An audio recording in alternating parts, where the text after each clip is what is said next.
बिस्मिल्लाहिर्रहमानिर्रहीम। अस्सलाम वालेकुम स्टूडेंट्स। इस लेक्चर में हम बात करेंगे कि जो पीएचपी में वेरिएबल स्कोप क्या होता है। तो देखें, तीन तरह के स्कोप हैं, ग्लोबल, लोकल और स्टैटिक। तो ऐसा करते हैं, कोड लिख के इसको साथ साथ देखते हैं। फॉर एग्जांपल, अगर एक वेरिएबल हो नम, ठीक है, उसकी कोई वैल्यू हो, तो ग्लोबल, पहले हम बात कर रहे हैं ग्लोबल स्कोप की, ठीक है। ग्लोबल स्कोप का मतलब, पहले देखिए स्कोप होता क्या है। स्कोप कहते हैं प्रोग्राम का वो हिस्सा जहाँ पे जो एक वेरिएबल है वो एक्सेसिबल होता है, ठीक है, या विजिबल होता है, यानी उसको हम रीड कर सकते हैं और राइट कर सकते हैं। तो अब ये जो मैंने वेरिएबल डिक्लेयर किया है ना, क्योंकि ये मैंने किसी फंक्शन के अंदर डिक्लेयर नहीं किया, तो इसको कहते हैं कि ये हमने ग्लोबल स्कोप पे डिक्लेयर किया है, ठीक है। यहाँ लिख देते हैं कि ये हमारे पास ग्लोबल स्कोप का वेरिएबल है। तो जो वेरिएबल ग्लोबल स्कोप के होते हैं ना, वो आप स्क्रिप्ट में जब एक दफ़ा डिक्लेयर कर दिया तो उसके बाद कहीं पे भी एक्सेस कर सकते हैं, सिवाय आप फंक्शन की बॉडी में उसको एक्सेस नहीं कर सकते। जैसे फॉर एग्जांपल, अगर मैं इसको एक्सेस करता हूँ यहाँ पे इक्वल लेके, लेट से हम कहते हैं कि नम की जो वैल्यू है वो यहाँ पे ये है, तो इसकी अगर आप आउटपुट देखें तो जो आउटपुट है, इसको रिफ्रेश कर लें ज़रा। हाँ जी, जो आउटपुट है देखें, नम इज इक्वल 20 प्रिंट हो रहा है। लेकिन अगर मैं इसको जो है वो किसी फंक्शन के अंदर एक्सेस करूँ, ठीक है, फंक्शन को डिफाइन कर लेते हैं। जैसे फॉर एग्जांपल हम कहते हैं कि f1 एक फंक्शन है, और फंक्शन की हमने अभी डिटेल डिस्कस नहीं की, वो मैं फंक्शन के पे एक अलग लेक्चर रिकॉर्ड करूंगा, उसमें हम फंक्शन की डिटेल की बात करेंगे। अभी बस यही समझें कि फंक्शन डिफाइन करने का तरीका ये है कि आप फंक्शन का कीवर्ड लिखते हैं और बाद में फंक्शन का नाम रख देते हैं, ठीक है। वैल्यू कैसे रिटर्न करनी है और उसमें आर्गूमेंट्स कैसे डिफाइन करने हैं, वो सारी जो चीज़ें हैं वो हम बाद में डिस्कस करेंगे, ठीक है। जिनके यहाँ पे जो पैरामीटर्स आप डिफाइन करते हैं वो कैसे यूज़ करने हैं वो देखेंगे बाद में। अभी बस ये समझें कि अगर एक फंक्शन हो और वो फंक्शन कोई सेट ऑफ स्टेटमेंट्स या सिंगल स्टेटमेंट प्रिंट करता हो, जैसे for example inside the function body, कुछ भी प्रिंट कर दें आप, तो अब इस वेरिएबल को आप इस फंक्शन के अंदर एक्सेस नहीं कर सकते। अगर आप एक्सेस करेंगे तो चूंकि वो यहाँ पे विजिबल नहीं है, वो ऐसे ही इंटरप्रेटर ट्रीट करेगा जैसे वो यहाँ पे अनडिफाइंड है। जैसे फॉर एग्जांपल, अगर मैं यहाँ पे इको करता हूँ नम की वैल्यू को, ठीक है, लेट्स से मैं कहता हूँ नम की वैल्यू जो है it's equal to num variable, तो वापस आके अगर आप इस यहाँ पे थोड़ा सा br का टैग लगा दें ताकि, तो ये जो स्टेटमेंट है इसके बाद ये चीज़ें प्रिंट हो। वापस आके अगर आप इसको रिफ्रेश करें, सॉरी अभी हमने फंक्शन कॉल ही नहीं किया, तो आपको पता है कि फंक्शन का कोड तभी एग्जीक्यूट होता है जब हम फंक्शन को कॉल करते हैं। तो हम ऐसा करते हैं, यहाँ से फंक्शन के कोड को या फंक्शन को कॉल कर लेते हैं। वापस आके अब इसको रिफ्रेश करें तो देखें क्या हो रहा है। पहले ये मैसेज प्रिंट हुआ, नम इज इक्वल टू 20, उसके बाद इनसाइड दी फंक्शन बॉडी ये मैसेज प्रिंट हुआ। तो जैसे ही आपने ग्लोबल वेरिएबल को एक्सेस करने की कोशिश की या ग्लोबल स्कोप की वेरिएबल को, तो यहाँ पे इंटरप्रेटर ने मैसेज जनरेट किया है अनडिफाइंड वेरिएबल, यानी कि नाम ऐसे है यहाँ पे जैसे वो एग्जिस्ट ही नहीं करता, क्योंकि उसका स्कोप ये नहीं है, ठीक है। तब आपको ये बात वाज़ेह होगी कि भाई स्कोप का मतलब होता है पार्ट ऑफ द प्रोग्राम जहाँ पे एक वेरिएबल विजिबल है या यूज़ किया जा सकता है। तो ये जो पार्ट है प्रोग्राम का, इसमें ये नम यूज़ नहीं किया जा सकता, तो हम इसको कहते हैं कि नम इस फंक्शन के स्कोप में अवेलेबल नहीं है, ये इसको एक्सेस हम नहीं कर सकते। तो कंक्लूजन ऑफ द स्टोरी क्या हुई कि भाई ग्लोबल वेरिएबल को आप फंक्शंस के बाहर ही एक्सेस कर सकते हैं, जहाँ पे भी करना चाहते हैं। फॉर एग्जांपल, जैसे हमने एक दफ़ा यहाँ किया है, इसके बाद आप किसी बाद में फॉर एग्जांपल कोई 150 लाइनों के बाद आपको फिर ज़रूरत पड़ती है, आप उसको फिर दोबारा एक्सेस कर लें, तो जाहिर है वो दोबारा अपनी आउटपुट जो है वो जनरेट कर देगा, ठीक है। तो खैर ये बात हो गई ग्लोबल स्कोप की।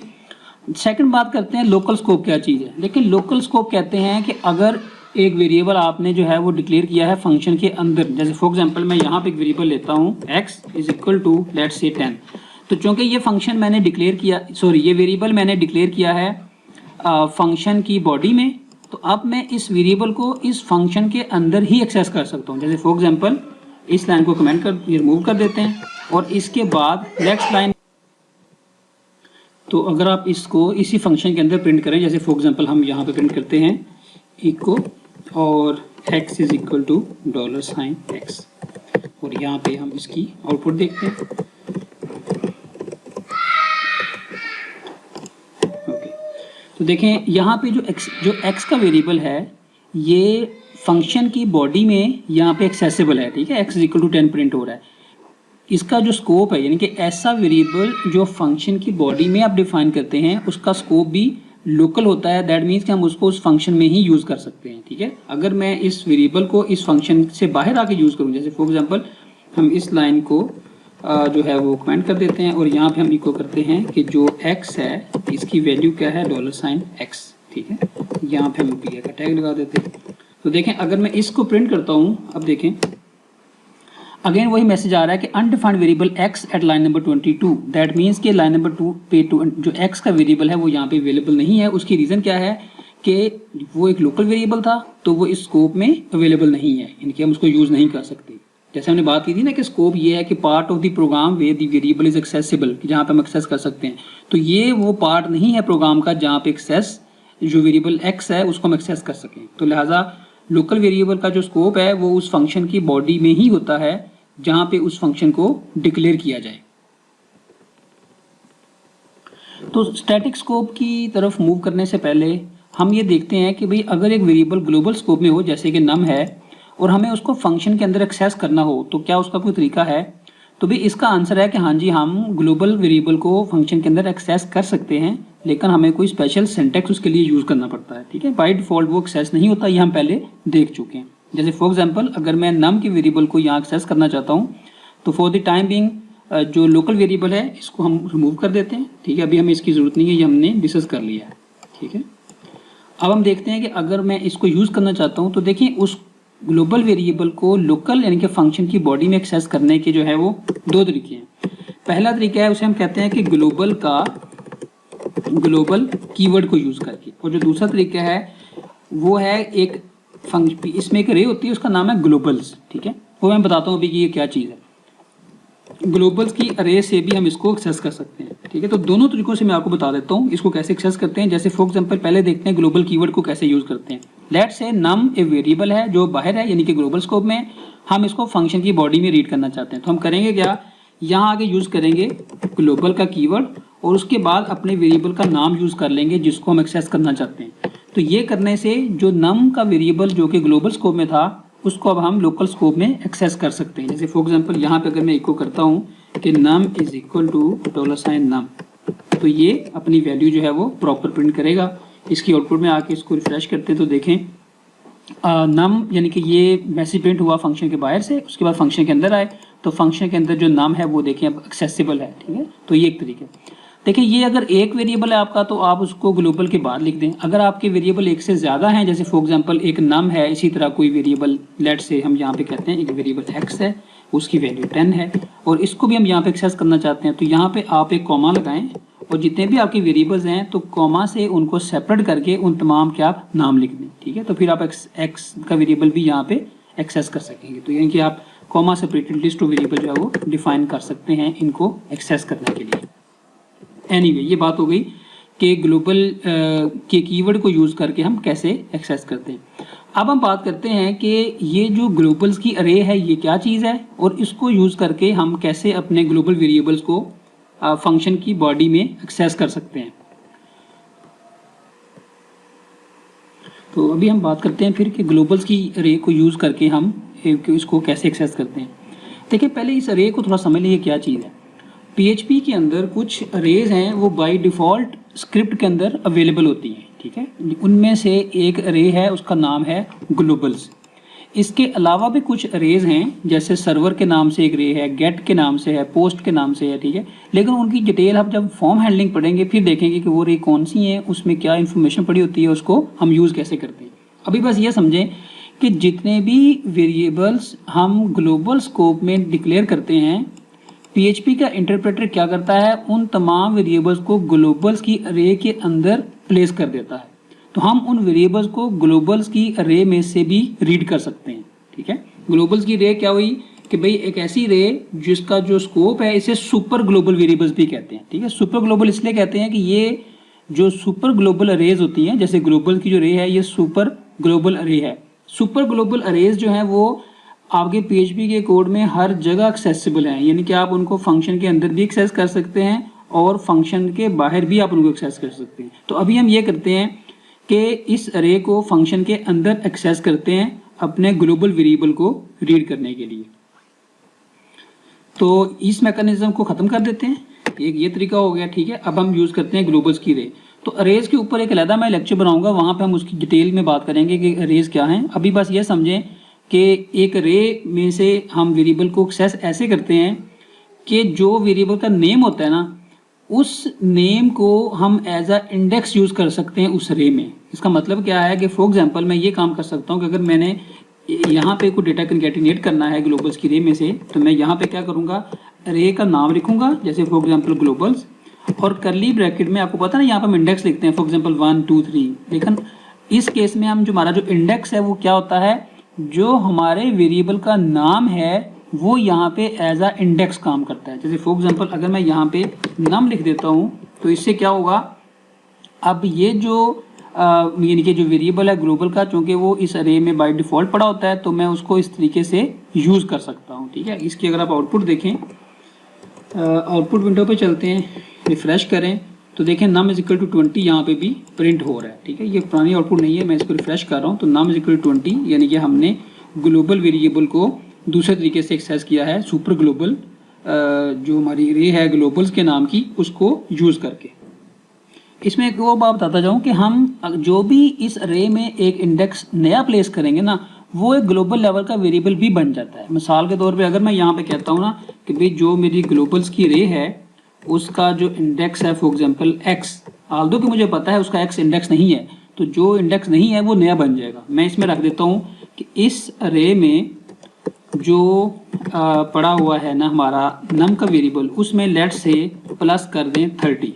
ठीक है, तो ये x में पड़ा हो जाएगा। तो अब ये इस स्टेटमेंट से x नाम का एक ग्लोबल वेरिएबल डिफाइन हो जाएगा, यानी कि हम इसमें से वेरिएबल गेट भी कर सकते हैं और इस रे के अंदर जो वेरिएबल या इंडेक्स एक डिफाइन करेंगे वो हमारा ग्लोबल वेरिएबल के तौर पर डिक्लेयर भी हो जाएगा। तो दैट मीन्स कि मैंने इसको यहाँ पे प्लेस किया।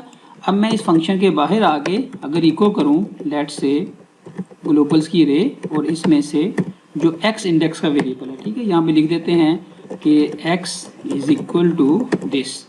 ठीक है, तो ये देखें कि हमने ना सिर्फ ग्लोबल्स की रे में से हम वेरिएबल्स को निकाल सकते हैं, जो ग्लोबल वेरिएबल्स हैं हम उसके अंदर नए वेरिएबल्स भी रख सकते हैं और एग्जिस्टिंग वेरिएबल्स की वैल्यू भी डेफिनेटली हम चेंज कर सकते हैं। ठीक है, तो यहाँ पे देखें हमारे पास नम की वैल्यू क्या थी 20, तो 20 में हमने 30 ऐड किया 50 हो गया। तो अब x की वेरिएबल 50 कंटेन करता है, तो यहाँ पे देखें ये 50 हमारे पास आउटपुट विंडो पे प्रिंट होना चाहिए।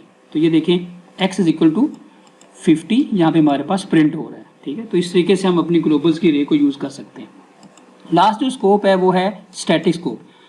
तो थोड़ी सी इसकी बात कर लेते हैं। देखिए स्टैटिक स्कोप ये होता है, अच्छा एक और बात याद आ गई, मैंने आपको अगर कोई क्वेश्चन हो ना, मतलब ज़ाहिर है जब आप ये चीज़ सुन रहे होते हैं तो आपके माइंड में कुछ क्यूरीज भी आ सकती हैं, तो आप उसको यहाँ पे ना कमेंट्स के सेक्शन में पूछ सकते हैं। तो आप वो ट्राई कि भाई जितने भी मैं आप लोगों के आंसर्स जो है ना वो कर सकूँ, उसको मैं ट्राई करूँगा। ठीक है, आप उसको ज़रूर पूछा करें, जो भी आपकी एम्बिग्यूटीज़ होती हैं या कोई नया पॉइंट आपके माइंड में आता है इस वीडियो या लेक्चर के हवाले से। तो चलिए वापस आते हैं, ये स्टैटिक वेरिएबल क्या होता है। स्टैटिक जो स्कोप है वो ऐसे है कि जो इसको अब थोड़ा ख़त्म कर दें ताकि आपका जो फोकस है वो अब ग्लोबल वगैरह से बिल्कुल हट जाए, और इसको हम इसको भी ख़त्म कर देते हैं और इसको भी रिमूव कर देते हैं। ठीक है, और इसको भी अभी हमें ज़रूरत नहीं है। अच्छा, हमारा कोड अगेन बहुत सिंपल हो गया। अब देखें अगर मेरे पास इसकी भी अभी हमें ज़रूरत नहीं है, हम स्टैटिक स्कोप की बात करने जा रहे हैं। तो स्टैटिक स्कोप ये होता है कि ऐसा अगर आप लोकल वेरिएबल डिफाइन करते वक्त, जैसे फॉर एग्जांपल मैं यहाँ पे एक नम वेरिएबल रखता हूँ 30, अगर आप ये डिफाइन करते वक्त यहाँ पे इसके साथ स्टैटिक का वर्ड लगा दें, ठीक है, और इसको एक प्रिंट भी करके देख लेते हैं ताकि आपको पता चलता रहे किससे इम्पैक्ट क्या आएगा। ठीक है, फॉर एग्जांपल हम कहते हैं num is equal to let say $, नम, और साथ ही हम न्यू लाइन के लिए कैरेक्टर प्रिंट कर देते हैं। अच्छा, तो अभी हम इसकी जो है वो आउटपुट देखते हैं। देखिए अभी तक जो है ना आउटपुट के हवाले से कोई नई बात नहीं आप नोट कर रहे होंगे। ठीक है, कि जैसे पहले फंक्शन काम कर रहा था वैसे ही कर रहा है। ठीक है, फंक्शन एक वेरिएबल लिया है, उसकी वैल्यू है, उसको दोबारा अगर हम रिफ्रेश भी करते हैं ज़ाहिर है इसकी वैल्यू वही रहती है। इसमें असल पॉइंट ये है कि देखिए लोकल वेरिएबल जो बनते हैं ना, जैसे ही फंक्शन ख़त्म होता है वो वेरिएबल डिस्ट्रॉय हो जाते हैं। ठीक है, जो नॉर्मल लोकल वेरिएबल्स होते हैं। लेकिन अगर आप लोकल वेरिएबल के साथ स्टैटिक का कीवर्ड लगा दें तो ये करता क्या है, ये अगर आप इस फंक्शन को बार बार कॉल करेंगे ना, जैसे फॉर एग्जांपल एक दफ़ा हमने यहाँ कॉल किया, इसके बाद फॉर एग्जांपल एक दफ़ा हम f1 को यहाँ पे कॉल कर लेते हैं और यहाँ पे फिर एक दफ़ा f1 को कॉल कर लेते हैं। ठीक है, तो सिंप्लिसिटी के लिए अभी हम ये लाइन ख़त्म कर देते हैं। अच्छा, होगा ये कि ये वेरिएबल एक कॉल में जो इसकी वैल्यू होगी और जो भी आप लास्ट में मतलब जब उसको एग्जिट करेंगे उससे पहले जो भी लास्ट वैल्यू होगी, लेट्स से कि हम इस चीज़ को अंडरस्टैंड करने के लिए नम की वैल्यू में थोड़ी सी जो है वो तब चेंजेस कर देते हैं। जैसे फॉर एग्जांपल हम उसकी वैल्यू में 5 ऐड कर देते हैं। तो अगर स्टैटिक ना होता तो हर दफ़ा इसने 30 प्रिंट करना था। स्टैटिक करने से क्या होगा, ये नम का वेरिएबल अपनी वैल्यू को प्रिजर्व करेगा, ठीक है, हर कॉल के दौरान। फॉर एग्जांपल पहली दफ़ा ये इसको बल्कि प्रिंट करके देखते हैं, ठीक है, ये देखें ज़रा।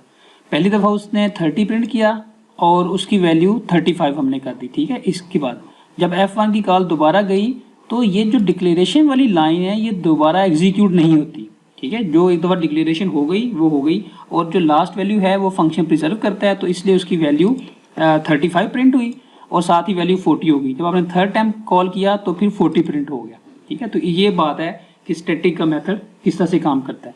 बस इसमें एक जो एडिशनल बात है वो ये नोट कर लें कि ऐसा वेरिएबल जो स्टैटिक हो, आप जब उसको इनिशियलाइज करते हैं तो आपका ये जो एक्सप्रेशन है ये कांस्टेंट एक्सप्रेशन होना चाहिए। यानी कि कांस्टेंट एक्सप्रेशन का मतलब क्या है कि यहाँ पे आप लिटरल यूज़ कर सकते हैं। यानी कि अगर फॉर एग्जांपल अगर आपका कोई नंबर है तो आप उसको यहाँ पे हार्ड कोड कर दें। अगर आप यहाँ पे कोई फंक्शन कॉल करेंगे तो वो अलाउड नहीं है, ठीक है। फंक्शन कॉल करना यहाँ पे अलाउड नहीं है। आप हमेशा यहाँ पे कोई स्टैटिक या जो कॉन्स्टेंट्स हैं वही यूज़ कर सकते हैं। अगर आप यहाँ पे कोई फंक्शन कॉल करेंगे तो वो एरर जनरेट करेगा। जैसे फॉर एग्जांपल अगर हम एक फंक्शन बना लें, जैसे हम कहते हैं जी एक और तो फंक्शन एग्जिस्टिंग यूज़ कर लेते हैं, ठीक है। जैसे हम कहते हैं फॉर एग्जांपल स्क्वायर रूट का एक फंक्शन है, ये स्क्वायर रूट कैलकुलेट करता है, तो हम कहते हैं जी स्क्वायर रूट कैलकुलेट करो लेट्स से 40 का। तो अगर इसको आप रन करेंगे तो ये एरर जनरेट करेगा कि क्या एरर है, constant expression contains invalid operation. यानी कि ये जो एक्सप्रेशन है इसमें ये वाला जो ऑपरेशन है, सॉरी ये वाला, ये इनवैलिड है क्योंकि यहाँ पे आप फंक्शंस को कॉल नहीं कर सकते। बस इस बात का ख्याल करें। अदरवाइज जो स्टैटिक मेथड है, सॉरी स्टैटिक जो स्कोप है उसकी हमने बात कर ली कि वो वेरिएबल जो स्टैटिक तरीके से हम डिफाइन करते हैं वो अपनी वैल्यू को जो है वो प्रिजर्व करते हैं, ठीक है। तो खैर ये सारे स्कोप हैं जी। अगर आपका कोई क्वेश्चन हो तो आप कमेंट्स में पूछें, जो बात रह गई है मैं उसमें फर्दर आपकी जो क्यूरीज हैं वो क्लियर कर दूंगा। तो आप इसकी प्रैक्टिस करें, हम इंशाल्लाह आहिस्ता आहिस्ता आगे जो एडवांस कंसेप्ट्स हैं उस पर भी ग्रेजुअली मूव करेंगे।